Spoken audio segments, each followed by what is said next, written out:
Issue ora mismo. Issue pampubliko. Issue pagklaro. Issue hatod aksyon sa Indo ora mismo. Issue ora mismo sa Bicol TV.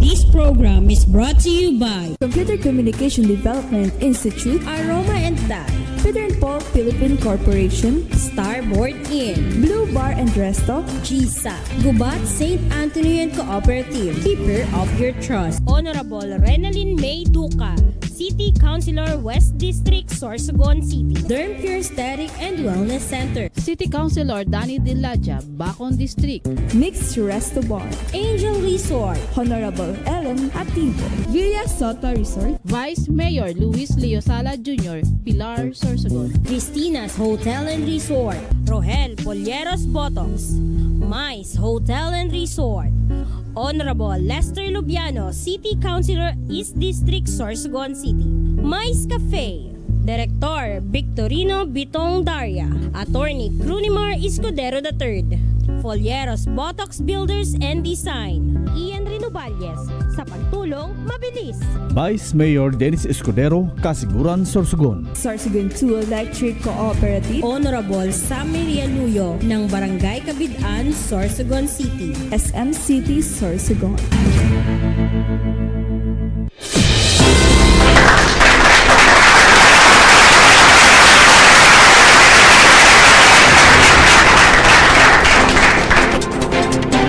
Yan, isang masigabong palakpakan. Magandang umaga Pilipinas kung mahal, Luzon, Visayas, Mindanao. Magandang umaga Sorsogon at magandang umaga sa lahat ng nanood, nag-abang ng ikatlong sona ni Pangulong Ferdinand Bongbong Marcos Jr. Anyway, anong masasabi niyo sa sona ni Pangulong BBM? Siyempre, may humanga, may tumaas ang kilay. Anyway, abangan natin, 3 taon pa mananatili si Pangulong Marcos sa kanyang bagong Pilipinas. Bago yan, bigyan dami natin na ating makaganapan, mga balitang pambansa, balitang nasyonal mula sa pahayagang Pilipino Star ngayon. Sa ulo ng mga balita, Pogo bawal na ayon kay Pangulong Marcos. West Philippine Sea, atin ito ayon kay Pangulong Marcos. Solon's VIPs nagbatalbugan sa SONA 2024 Passion. Karina lumakas, habagat hahatakin pa. At Task Force bubuuin ng PNP versus kumakalat na fake video ni Pangulong Marcos.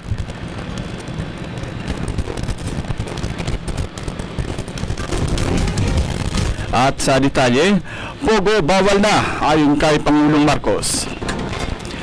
Tuluyan ang ipinagbawal ni Pangulong Ferdinand Bongbong Marcos Jr. ang operasyon ng Philippine Offshore Gaming Operators o POGO sa bansa.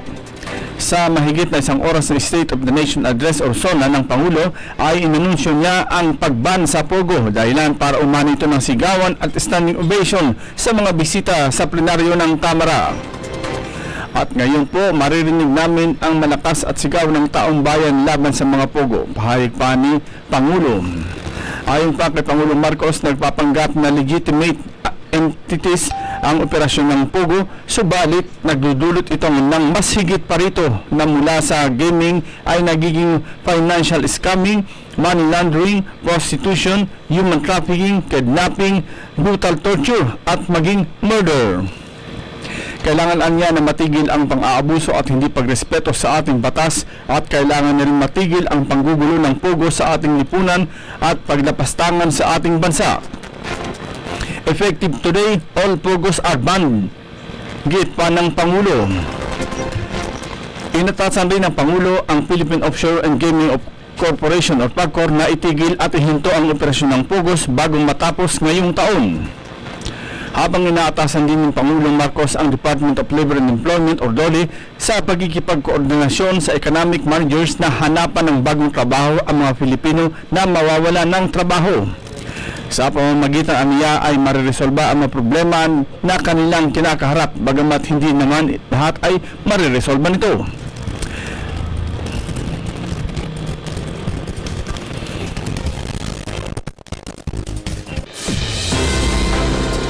Sa iba pang mga balita, West Philippine Sea atin ito ayon kay Pangulong Bongbong Marcos. At sa detalye, ang West Philippine Sea ay hindi isang katang-isip natin lamang. Ito ay atin at ito ay mananatiling atin hanggat nag-aalab ang diwa ng ating mahal na bansang Pilipinas. Ito ang iginit ni Pangulong Ferdinand Bongbong Marcos sa kanyang ikatlong State of the Nation Address o SONA sa Batasang Pambansa kahapon. Sinabi ng Pangulo na sa gitna ng mga kinakaharap ng territorial sovereignty ay patuloy na igigiit ng gobyerno ang karapatan at interes ng bansa. Sa pamamagitan aniya ng diplomatic channels at mekanismo sa ilalim ng rules-based international order ay nanatiling tanging katanggap-tanggap na paraan para matapos ang hindi pagkakaunawaan. Patuloy rin aniya ang pamahalaan sa paghanap ng paraan para mabawasan ang tensyon sa pinag-aagawang teritoryo na hindi nakukompromiso ang kanyang posisyon at prinsipyo. Sa ngayon, ayon sa Pangulo, nagkakaroon na ng kamalayan ang mga Pilipino sa pagbabantay sa ating aerial at maritime domain, kaya patuloy ang pagpapalakas ng ating depensa sa pamamagitan ng pakikipag-ugnayan sa mga bansang may katulad na mithiin. Ang batas din aniya sa maritime zones at archipelagic sea lanes ang magsisiguro sa mandato nito ay magtatatag sa mga puso at isipan ng mga mamamayan. Sa huli ay nagpasalamat ang Pangulo sa buong sandatahang lakas sa Coast Guard at mga mangingisda sa West Philippine Sea. Naghiyawan naman ang mga bisita sa plenaryo ng Kamara dahil sa naging pahayag ng Pangulo at umani ng standing ovation.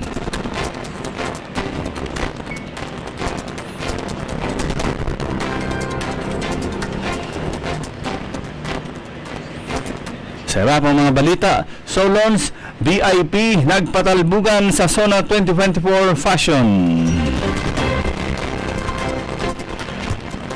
At sa detalye, nagpatalbugan ang mga mambabatas at ilang mga VIP sa pagandahan ng kasuotan sa gitna sa ginanap na State of the Nation Address or SONA ni Pangulong Ferdinand Bongbong Marcos Jr. nitong Lunes ng hapon sa Batasang Pambansa. Ang tinaguriang global model at actress na si Heart Evangelista, Mrs. Senate President Francis Chis Escudero ay nagnining sa suot nitong puting gown na likha ni Michael Leyva. Roman pa naman suot ang kaniyang avocado green na gown ang girlfriend ni Senator Sherwin Gatchalian at si Bianca Manalo. Si Senator Loren Legarda ay nakasuot ng off-white na Filipiniana outfit. Simpleng light blue naman ang suot ni Ormoc City Mayor Lucy Torres na rumampa sa red carpet kasama ang mister nito na si late Representative Richard Gomez. Nakasuot din ng puting gown si Senator Grace Poe at nalikha ni Paul Cabral. Rumampa rin sa red carpet si Bong Revilla, si Senator Bong Revilla at Mrs. nitong si Cavite Representative Lani Mercado Revilla na nakasuot naman ng gown na gawa ni Rahul Laurel. Si Quezon City Mayor Joy Belmonte naman ay nakasuot ng kulay kayumangging printed na Filipiniana. Samantala, kakaiba naman ang sunuot ni Senator Amy Marcos na naka-Moro Armor-inspired outfit, habang dark na asul ang suot ng dating Pangulong Gloria Macapagal Arroyo.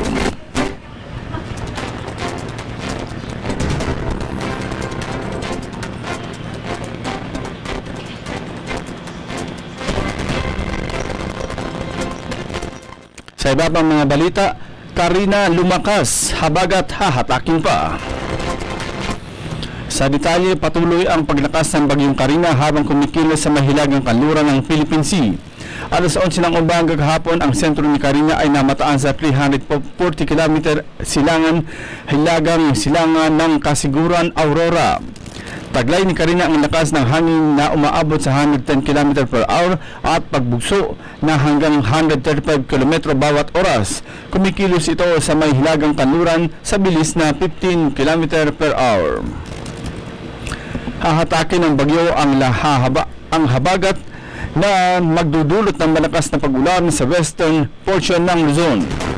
Dulot nito nakataas ang signal number 1 sa Batanes Eastern portion ng mainland Cagayan kasama na ang eastern portion ng Babuyan Island at northeastern portion ng Isabela.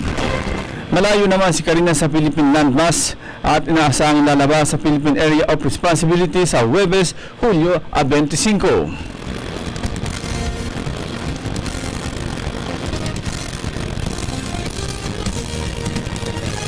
At sa pinakahuling balita, task force bubuuin ng PNP versus kumakalat na fake video ni Pangulong Marcos. At sa detalye, bubuo ng task force ang Philippine National Police o PNP para paimbestigahan ang pagkalat ng faking video ni Pangulong Ferdinand Marcos Jr. saktong gumagamit umano ng illegal na droga. Sa ginawang press conference sa Camp Crame, sinabi ni Interior and Local Government Secretary Benhur Abalos na pangungunahan ng PNP Anti-Cybercrime Group ACG ang task force para patunayan na deepfake ang naturang video. Ayon sa Presidential Commission's Office o PCO at Department of National Defense DND, kaduda-duda ang pagpapalabas ng video na galing sa grupong Maisog at inilabas sa isang rally sa Los Angeles sa Amerika. Maging ang pagkakarelease aniya ng gawa-gawang video sa Estados Unidos ay isang karawagan sa pagtatangka para takasan ang criminal jurisdiction ng Pilipinas. Kasabay nito, hinikayat na ng gobyerno ng Pilipinas ang pamahalaan ng Amerika na imbestigahan ang nagpakalat ng video. Tiniyak naman ni PNP Chief Police General Romel Francisco Marbil na mananagot sa batas ang responsable sa naturang video. Ayon kay Directorate for Investigation and Detection Management, Acting Director Police Brigadier General Matthew Bakay, maharap sa criminal at civil liability ang sinumang mapatunayang nasa likod ng pagpapakalat ng faking video. Yan po ang kabuuan ng ating mga balitang nasyonal, balitang pambansa mula sa pahayagang Pilipino Star ngayon. Pagbabalik po ang inyong likod, makalis ang ilang paalaala.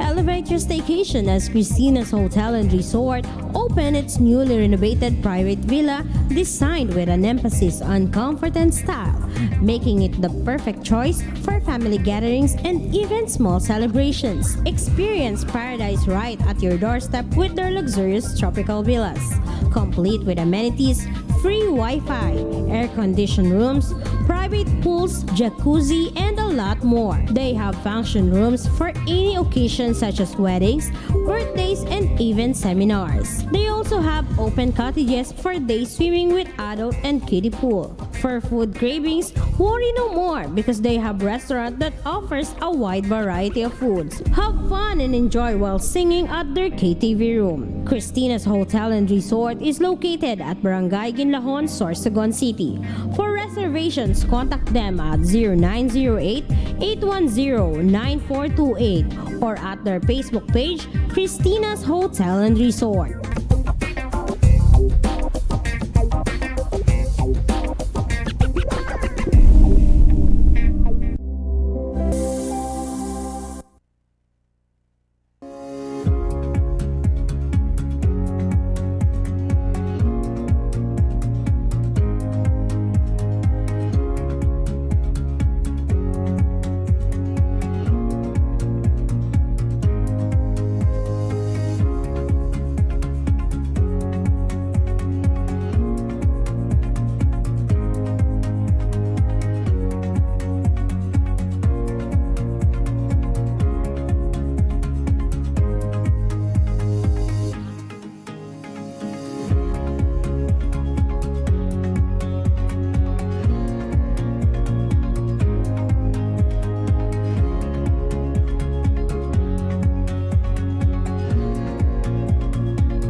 if you're looking for a place to stay, come and visit Starboard Inn.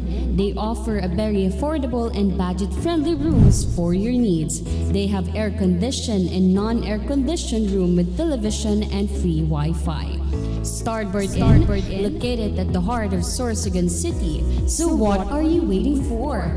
Come and visit Starboard Inn located at Alegre Street, Barangay Burabot, Sorsogon City. Or visit their Facebook page or contact them at 0928-5549-864.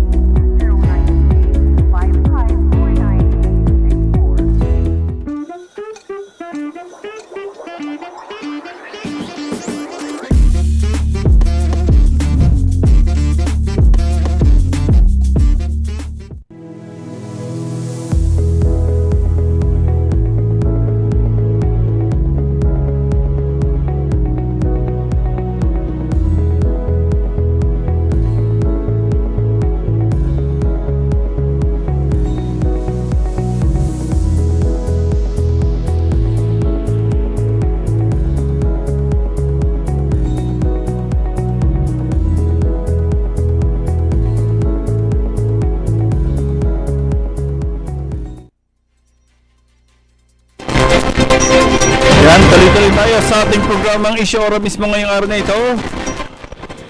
Martes, petsa 23 na po sa buwan ng Hulyo. Next week, pasukan na po. Ha? Next Monday, pasukan na. At kahapon, Monday, nagkapira na public na private schools ang nag-open na kang klase. Kaya, this time naman, sa next week, or next Friday, or next Monday pala, the official opening of all classes in the Philippines.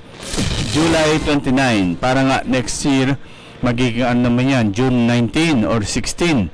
Para ito na ang pagbabalik ng dating regular na klase. Dapat kasi, nangyari po baga, no? Ang summertime, binibo na bakasyon. Kaya nag-open sinda August para daw maiwasan ang maiwasan ang sabi nga ni ang grabing init sa mga kaakian o grabing uran palan dahil lang sa dapat daw pag summer is may klase. Ang ginibo ninda pag tag-uran wala daw dapat klase kay mababasaan mga kaakian. Kaya instead na June mga klase, anong nangyari? August na up to September nagkaigwan ng kalasyan. So during summertime, igwa inining klase. Ang nangyari ugaring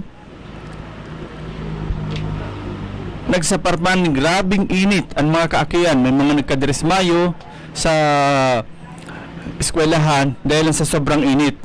Nabaliktad luwod. Ang kinakadlo kat dati na uran dapat warang klase kay magkakabarasaan mga kaakian.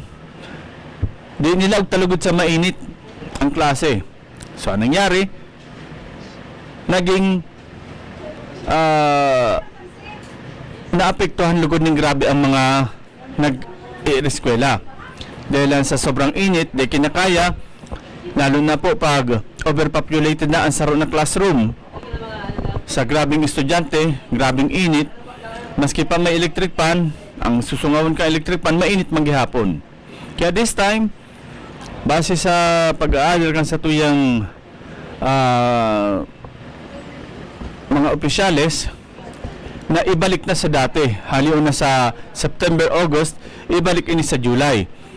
Then next year, ibalik naman sa June. So, yan po. So, ang magiging kaganapan from March, April, May, bakasyon na po ini. Then, June, mapuo naman ang klase. But this time, habang yun ang pick up na first adjustment. Kaya this July 29 sa Monday, yun po ang first adjustment na mangyayari. Hanggang July, from July 29 to June 19, ang magiging klase. So pag summertime, dahil na po maininitan ng mga kaakian. Kasi ang uran, kumbaga paabot-abot man lang talaga yan. Dahil man po kay uran na inaabot ng 2 bulan straight ng kauran. Arog po baga kayan ang kaganapan pag mauran na magiging mainit siya. Ang uran, mga pirang let's say halabaan na ang tulong aldaw na pag-uran, tapos mainit naman. Wherein ang summertime is iyo ang delikado na talagang nagkakaigwaan ng ng init kung duro-diretso na pag-init ang pig-apod na nga ng mga tugang na El Nino. So pag-aro kayo ng mga tugang na El Nino po ang pinasok ta, mapagal na po. Kaya dapat ang malaog sa tuya, mas maray pa ang dakol ning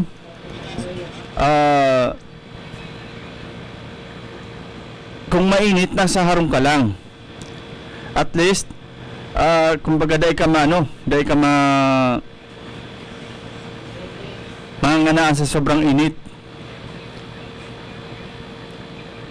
Kaya iyon ang totalmente na pagbalikan sa tuyang regular na klase. Ibalik sa regular na klase para maka-adjust na ang makakiyan niyato. Kasi baga nga no, kang kasagsagan kang init, dakol man giraray kay klase ang eskwelahan ang ibinalik sa modular ang klase ninda. Dahil day kaya ka makaakian ang sobrang init. So, ang ginibuninda, ibinalik sa modular.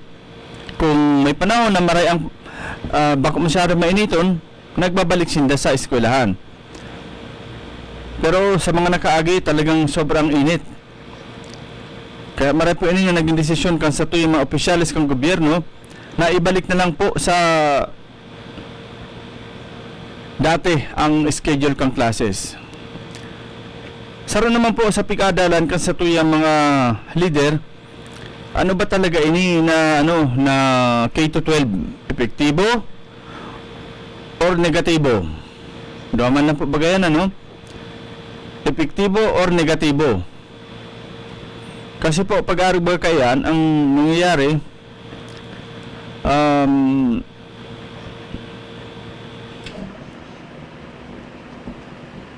ano yan sabi nga ni Kang Inot, 2 years lang okay na,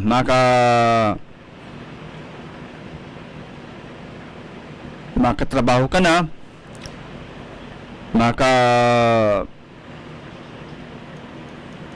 magagamit mo na ini as requirement sa pagtrabaho mo. Pero po ang nangyayari garo naadalan ba ining maray or sabi nga ni epektibo ta kung hilingon ta po halos pagkatapos kang K-12 mo dahil maning sabi nga ni nagiging dakula na epekto na maging positibo sa pag-implementar mo. Kada kulang nakatapos ng K-12 maluk sa manggirari sa college. Iyon ang problema ta kang paglukso sa college ang nangyayari is pareha sa baga sa K-12 tigwa ka ng PE. So pag mga araw ka na minor subject, once na nag-college ka, pigtitake mo man giraray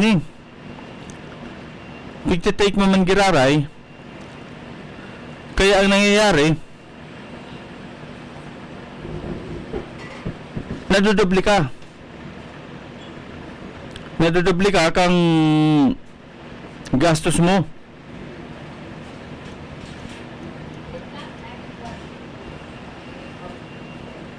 Kaya nga ni tayo na K-12 nga ning maleser kuta na ang pagklase mo, males ang mga subjects na itatake mo. Kaya lang ang nangyari yung nga nipig sabi ko na mga minor subjects. Dapat pag nag-college ka, haliun mo na yan. Tatinake mo na sa K-12. Ang nangyayari, yung man giraray. Dapat iti-take mo man. Kung anong pick-take mo sa, sa K-12, sa senior high, pag abot kang, kang college time mo, iti-take mo man giraray yan. So, garo anong nangyari, ning epekto ang pag-take mo ka na sa K-12. Kaya iyon ang hiling niya to na dapat matawaning aksyon kang gobyerno. Epektibo ba ini? Kumbaga ang dating kaini sa tuya. Basihan ta ko ta, magpa-survey kita kung dakon ba talaga kay nagka-employ pagkatapos kang K-12 ninda. O mas naging dakol ang jobless. Kasi nga ni baga pero dilis ubos kay mas nga ni mag-apply kaning sa mga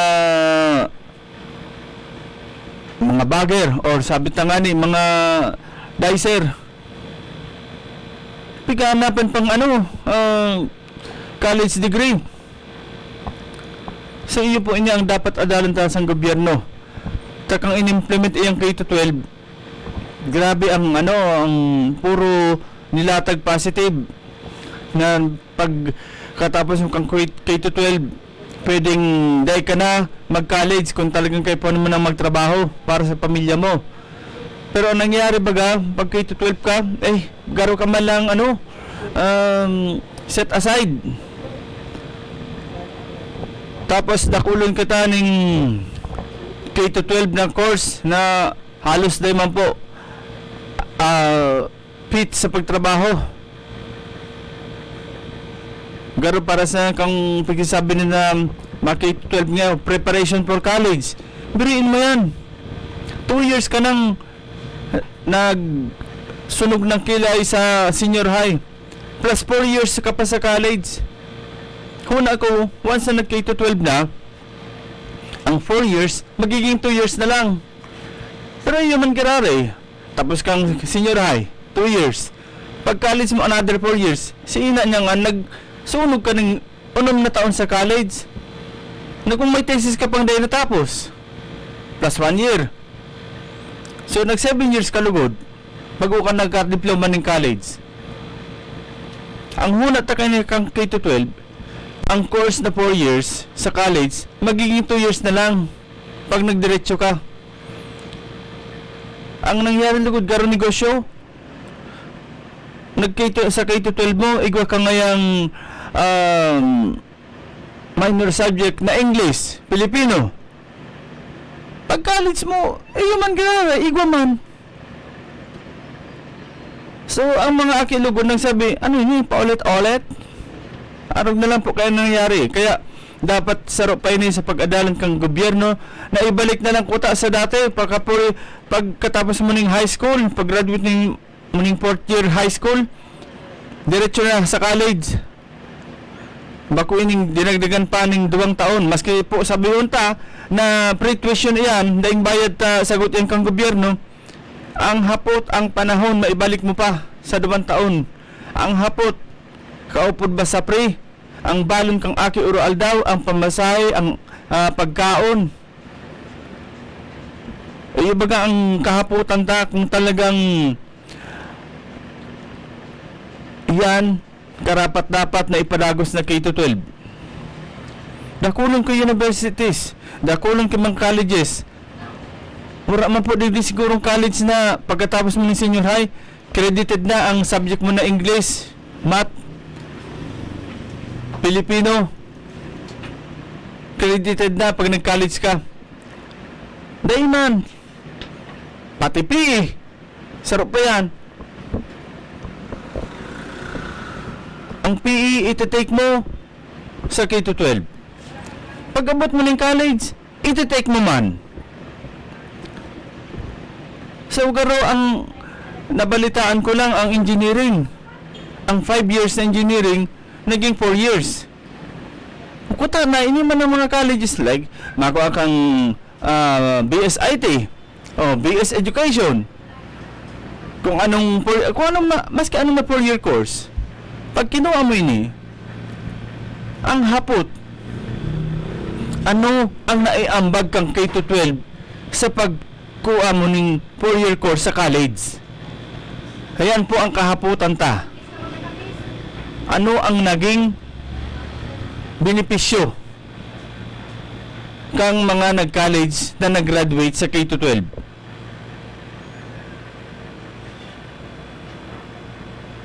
Tayo man giraray. I don't know kung nabago ang curriculum kang college kang nagkaigo na ng K-12. Tayo ang pinggang alasta. Dahil hindi rin nabantayan ng mga colleges. Ta ang mga arog kayan na tinik na ninda sa senior high kay po ang manggirarin da itik. Ha? Kay po ang manggirarin da itik pag abot kang college. So hopefully maadalan pa po ini sa gobyerno na para po sa kuya ibalik na lang ini sa dati.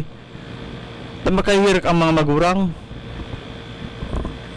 Bako po ini sabi na bako mga apektado ang pagbuhay ta libre man ngayon eh.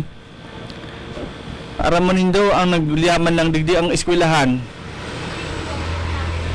Tapos yung pigbayadan ng grabe kang pamahalaan.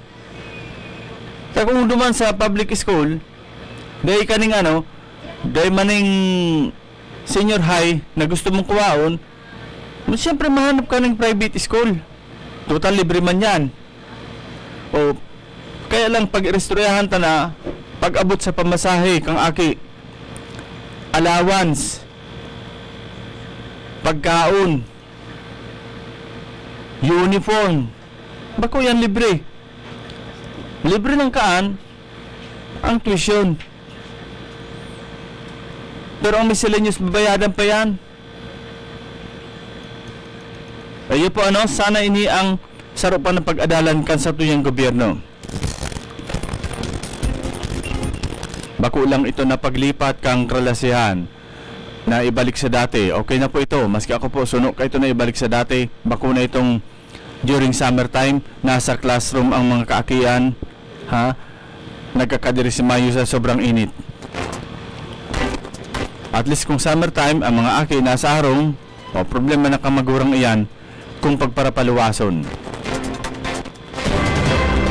Mga tugang saro pa sa topic tangon yan, ining talagang standing ovation na paralakpakan na itinao kay Pangulong Bongbong Marcos manungod gani sa tuluyan ng pagban San Pogo o ining Philippine Offshore Gaming Operators na inatasan na ang PAGCOR na the soonest dapat before end of this year wara na ning Pogo operation sa Pilipinas.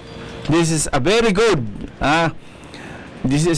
move of our President Bongbong Marcos. Taaram ta po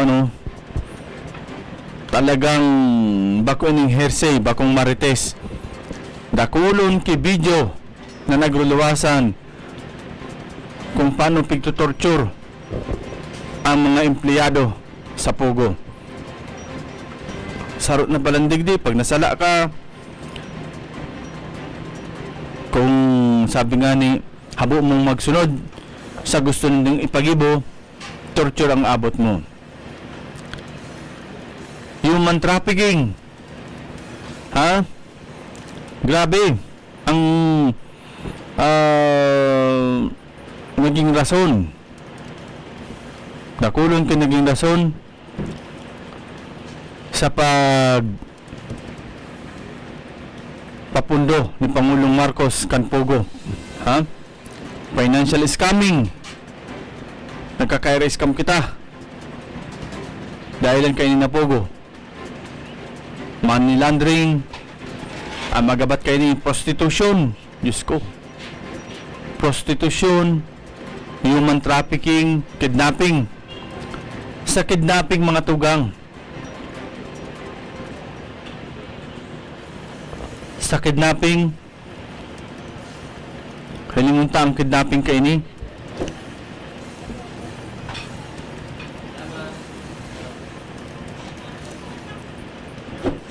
Pero yung mga tugang, ang kidnapping, Chinese kapwa Chinese. Chinese na negosyante, ang kidnapper, Chinese man. Kung ano na ini, kalala.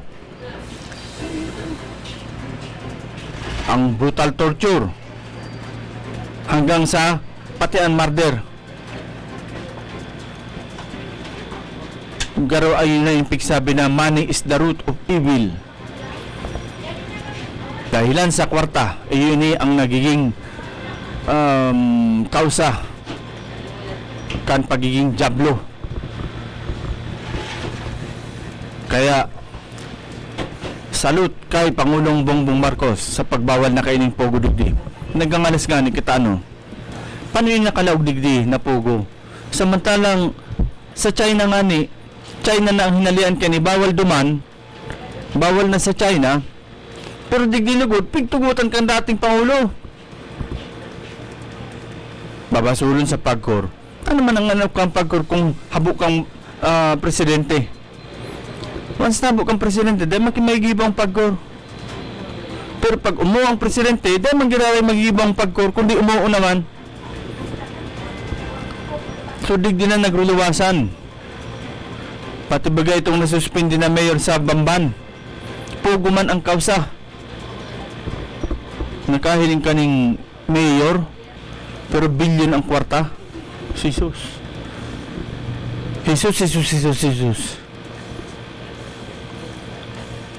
Mayor. Imagine nyo na lang, kadakol pa, mayor, governor, congressman, senador. Pero siya sa mayor lang, pero bilyon ang kwarta. This is the very good decision of our very own President Bongbong Marcos na itigil na ang pogo. Itigil na ang pogo sa operasyon na ito.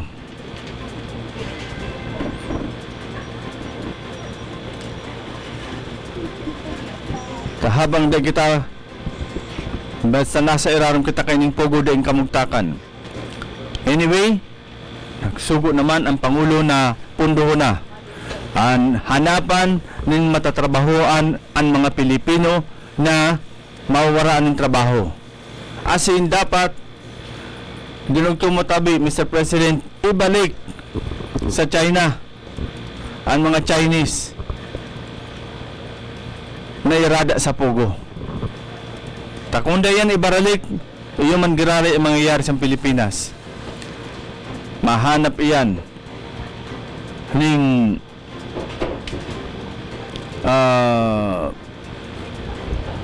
ibang pagkakakitaan na apektado man giraray ang Pilipinas. Sarap pa mga tugang sa naging magayunon na itinao ng ni Pangulong Marcos. Ini na talagang paninindugan niya na ang West Philippine Sea sa tuya ini. Bako ini maagaw or bako ini ipapaubaya na lang kan Pilipinas sa Chinese or sa bansang China.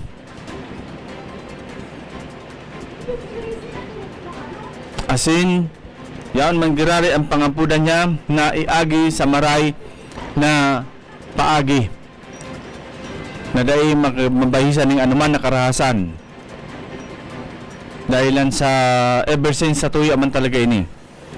Dahiban po ini bako pong giyera ang solusyon kay ni para mabawi ta ang West Philippine Sea or bako man mabawi talagang yan na mapatunayan ta na sa tuya ini. Yan po ang mga magayuno na itinaong pahayag ni Pangulong Ferdinand Bongbong Marcos Jr. And sana po sa sistemang ini Padagos kita na maging vigilante sa mga nangyayari sa tuya. Hindi din man po sa lokal na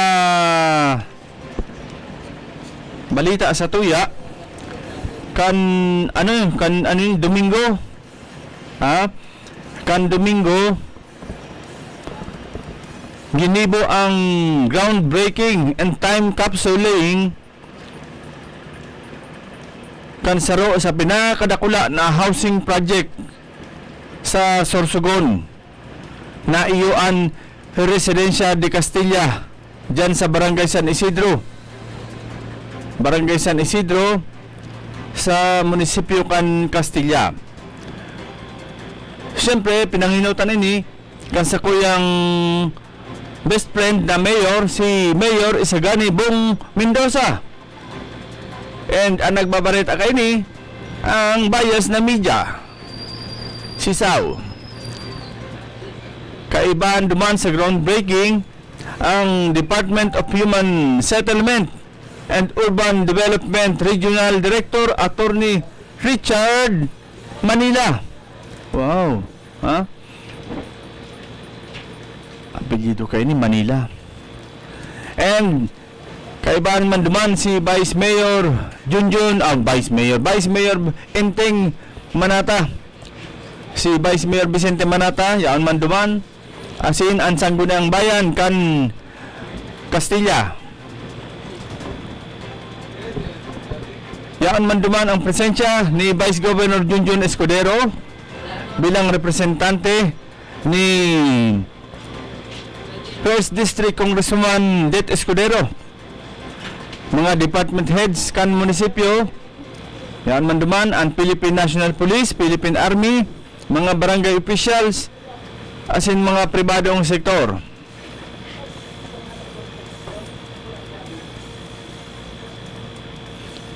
Yan man daw duman ang presensya kang Far East Holdings Incorporated, pribadong kumpanya na mapundo kan proyekto. Asin Habakuk Corporation na iyon developer sa nasabing project. Okay, ang Residencia de Castilla, programang pabahay san 4H o Pambansang Pabahay para sa Pilipino Program. 4PH palan. Programang Pambansang Pabahay para sa Pilipino Program sa pangunguna ni Pangulong Bongbong Marcos. Asin ang DHSUD kaibahan ang pag-ibig. Pig-presenter man po ni Mayor Bong Mendoza sa mga yaon duman ang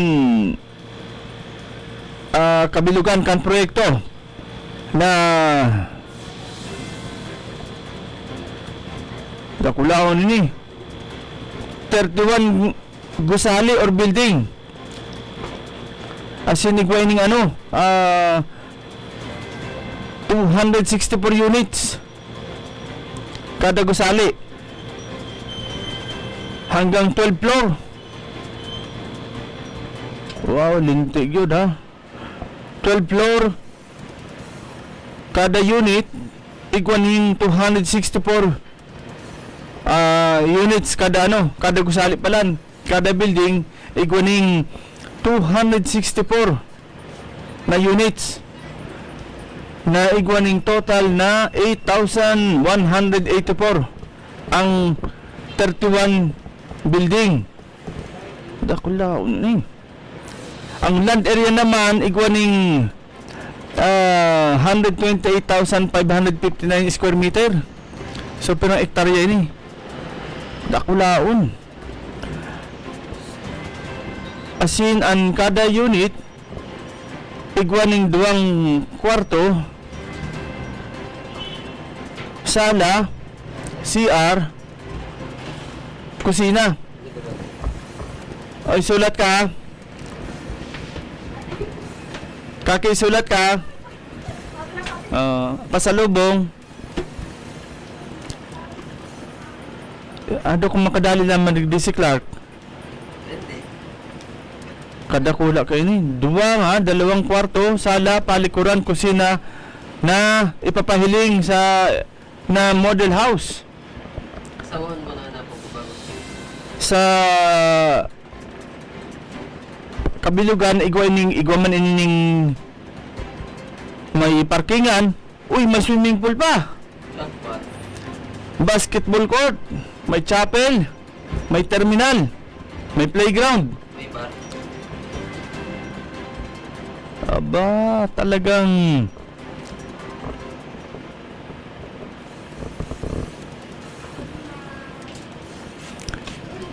okay.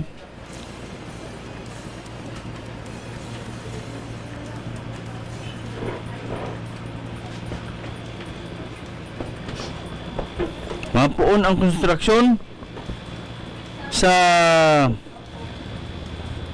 Agosto. Sa mga gusto mag-avail, paano daw ang pag-avail kayo ni? Ha? Paano daw ang pag-avail kayo ni?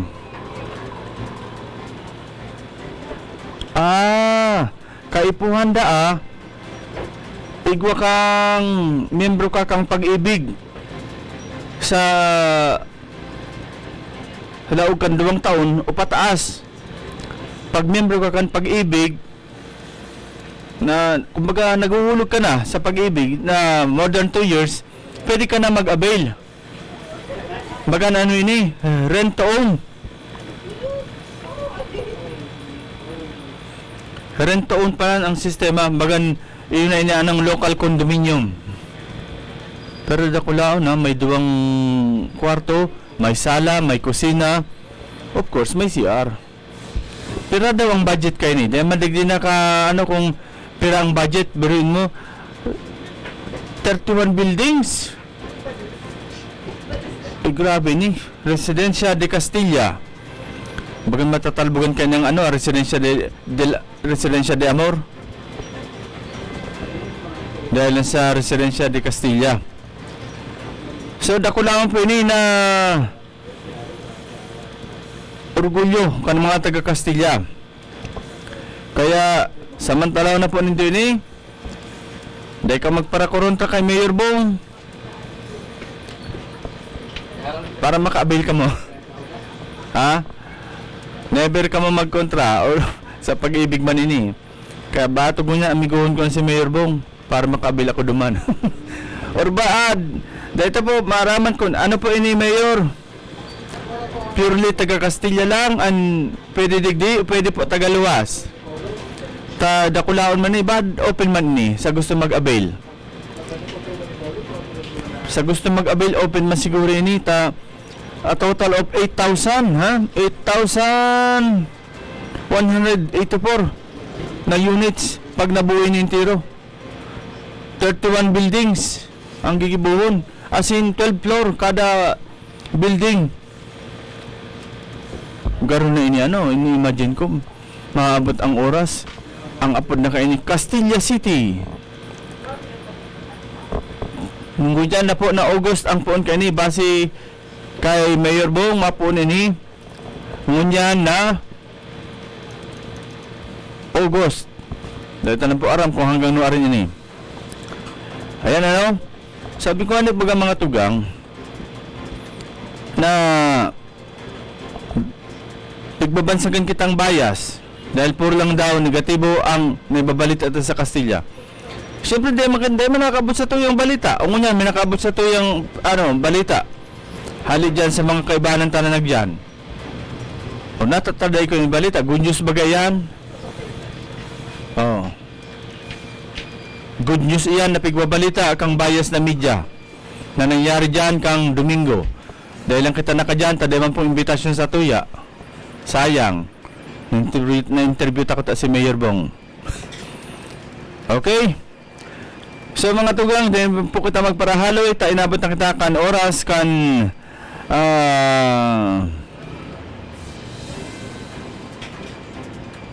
happy watching pala kay Sir Hill Militante, kay Sir Ramon Vladimir Pribaldo, si Ma'am Mitch Guingo kan Sara. Happy watching po. And sa mga gusto po mag donate kay mga dog food na numero 1 po nakaipuhan kan Sara Foundation. Happy watching mo po kay Marifere Aluyo. Salamat po sa padagos sa pagtiwala. May mga guest po kita na nag-abot. Matuka ka mo sa awon ako mga guest ko, baka mo palan, nagpa-picture lang palan. Okay, mga tugang, inabot na kan oras ng pamaaram. Naulit ko po kung iga po kamo ng mga sobra na monicals, i-donate na lang po nindo sa Sara Foundation. Ini po ang mga nagkakalinga nin ayam, ining Sorsogon Animal Rescue and Adoption. Na sa pahinginot po kan founder na si Ma'am Guingo, Ma'am Mitch Guingo. Siya po ang founder kan Sara. Ini po baga na mga nasa 100 plus na po na ayam ang na-rescue ninda. Kasalukuyan na oral daw inipig papakaon sa saindang dog pound dyan sa sa Palanas, Pilar, Sorsogon. Pwede po nang digdi direkta ang sa indong donation kung kamo po madonar nganing makatabang po kita. Sabi nga ni baga maski anong po nanilalang pag naghihiwag may buhay iyan. Ang mga ayam po, sabi nga ni ba sa pelikula, all dogs go to heaven. Kaya sana po sa pag-donate nindo makaiba ka mo sa heaven kung mapaduma na ang dogs. Okay? Mga tugang, salamat ulit po sa palagos ng pag-antabay sa sa programang Isyo Ora Mismo. Mabalik po kita sa aga, same time, same place, same station, Bicol TV Sorsogon. Marinaldo po, Asin Diyos Mabalos, probinsya ni Sorsogon. Isyu Ora Mismo. Isyu pampubliko. Isyu pangklaro. Isyu hatod aksyon sa Indo Ora Mismo. Isyu Ora Mismo sa Bicol TV.